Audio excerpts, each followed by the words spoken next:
How's it going? So recently it got announced Tim Tszyu will be making his return to the ring, and I didn't expect it to be at the end of this year.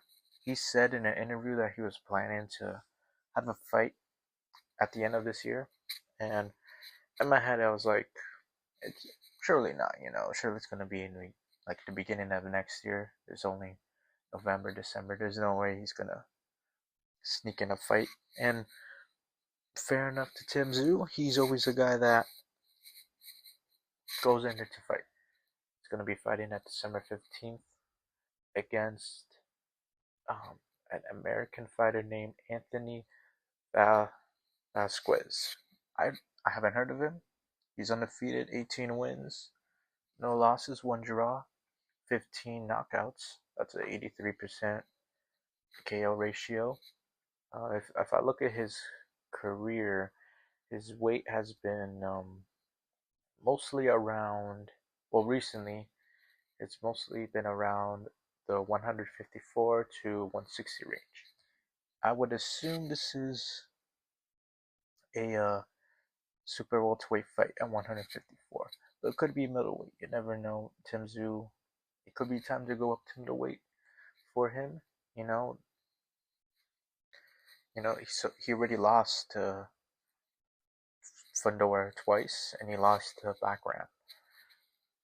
So it's probably time to go over to middleweight, get a new challenge, fight new faces and such. I wouldn't be opposed to that, especially because middleweight. If you look at the ring middleweight rankings, it's really Janabek, what Carlos Adames, Yo-Yo Hernandez, maybe it is Landy Lara, and then that's it. Everyone else is like not good, or like they can get beat easily by not even a champion, but one of the other guys. Tim Tszyu can quite easily slide into there, can quite frankly go into there. But for Tim Tszyu, he recently switched trainers. He switched his whole team. He has a new manager. He has a new trainer. His trainer, Pedro Diaz, over in Florida. He's been, training with a lot of guys over in Florida. I think he was over in David Benavidez' gym. I saw. I'm looking at a picture right now. Him and Luis Ortiz. So he's clearly training with him. Um, you know, I he's more of like what the Cuban style type of thing. I'm not too sure how good Tim Tszyu will do now because Tim Tszyu is 30 years old, I believe. He's 31. Around this time, it's like you really don't want to change your style. Tim Tszyu is who he is. You can't make him into a new fighter. But what you can do is switch up his game up. A lot of people criticize that he lacks defense or whatever. I think Tim Tszyu has pretty okay. I was gonna say pretty good defense. He has. It's not as bad as most people said, but his head does stay in the center line. He's got to move it. His guard, like he puts his hands up for his guard, but his guard is so easily trying to. I can't say the word right now, but you can easily break through his guard. That's what I'm trying to say. Like his hands are up, but you can break through his guard. Because like obviously background was able to loop his shots over his guard, get a without left hook and such. So Tim Tszyu gotta fix up his guard. Um, he likes to like move his head, like lean back and such, but you can't always just lean back. Um, he tried to lean back against Fundora, and Fundora was able to just piece him up and such. The lean back I don't think is gonna work. I don't like it personally. Tim Tszyu gotta fix up his defense for sure. But as I said, there's only so much you can do with a new trainer. You know, you are as a fighter as you are. But at the same time, there's also a change of scenery. He's in America. He's presumably fighting or sparring better guys. He has a new person with new techniques, just new everything, So that would definitely help for sure in his training camp.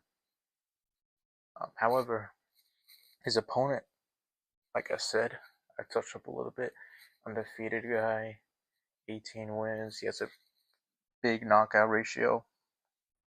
I'm gonna have to watch some of this guy's fights, because I'm very curious. He's a little bit younger at 29. He's 5'10". He's bigger, at least height-wise. He's taller than Tim Tszyu.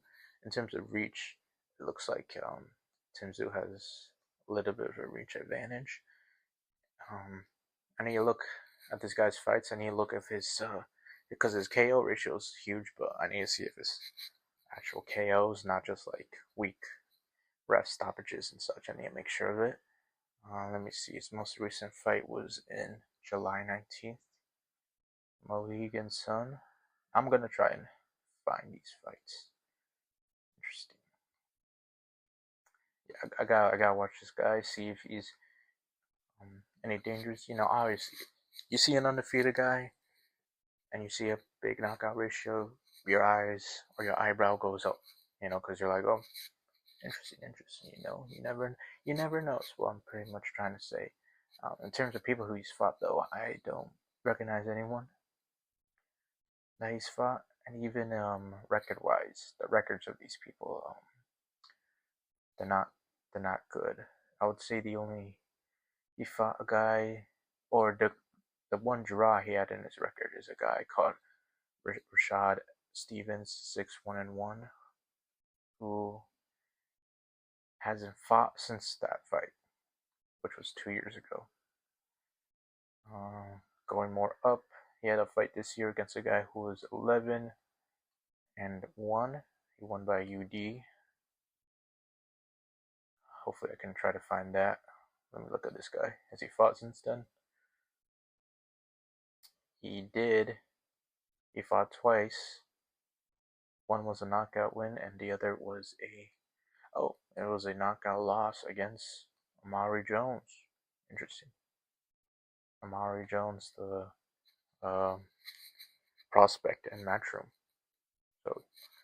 So interesting, huh? And then after that, he just fought, I guess, Terry Chatwood, 12-3-1 guy. So his record's not anything special. He beat one guy who lost to another guy that was notable. But other than that, I'm not really seeing anything that pops out. The only thing that pops out, as like I said before, his record and his KO ratio. So there's definitely going to be a lot of studying to begin with this dude. This is just our first-hand thoughts of this. Good for Tim Tszyu. When Tim Tszyu lost to Backram, that devastating loss. In my head, I thought Tim Tszyu should take the rest of the year off and then come back like towards the end of this year. Obviously, he didn't do that. He went and fought Joey Spencer, which is alright. But then he went and fought Fundora in the rematch, which, of course, it ended how he wanted it to do. And when that happened, I was like, alright, Tim Tszyu, he should, get a new team, which he did. That's a good thing. However, I also thought he should, wait until next year to fight. He's not doing that. He's choosing to fight one more time at the end of the year, which, look, I respect Tim Tszyu a lot. Tim Tszyu has always been one of my favorite fighters. I started watching boxing around 2022, 2021, and when I discovered Tim Tszyu quickly became one of my favorites. So I respect the decisions of Tim Tszyu. I just hope it's with his best interests. And we just gotta find out December 17th. Good luck to Tim Tszyu. Good luck to Anthony Velazquez, because he beats Tim Tszyu. Tim Tszyu is a former world title holder. So that can do a lot for his career, but I'm sure the rest of Australia would want Tim Tszyu to win. I personally would want Tim Tszyu to win. So we just gotta wait and see.